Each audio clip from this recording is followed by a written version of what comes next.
Hey guys, SenseiDavid back here for another video. Thanks for checking in. So I was getting some questions as in, what's the best way to punch in a street fight? Well, I guess whatever works would be the best way, right? So in the street fight, unlike sport karate or any competition type scenario, or even when you're sparring, obviously the rules change. So, you know, I don't want to say there's a right way or a wrong way, but most people would think, oh, you punch straight, punch with the front two knuckles.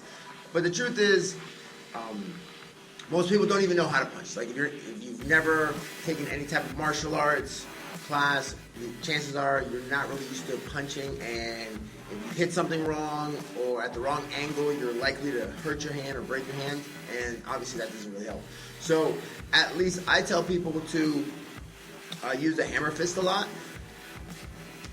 as a good street fight type punch.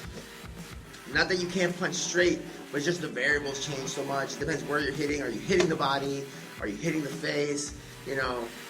Obviously if you hit someone in the face, that is if you can land that punch, you're going to throw someone off, maybe knock them out.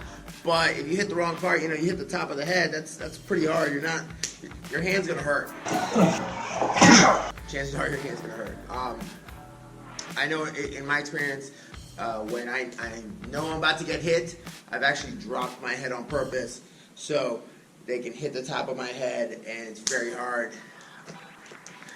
Right here, where there's some soft tissue, I use that. Plus, also, if you're ever on the ground, you can't really punch from the ground because you can't use your hips much. So, with the hammer fist, at least even if you're laying on the ground, you're able to swing up to the side.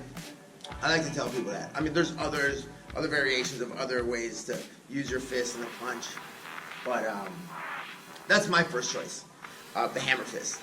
And you can do a lot of cool stuff with it, different angles, depending on what's going on. So go with that, and I'll talk to you guys real soon. Remember, subscribe, leave a comment down below. Let me know if you're familiar with the hammer fist or if you actually use it. And until next time, keep training. Yeah.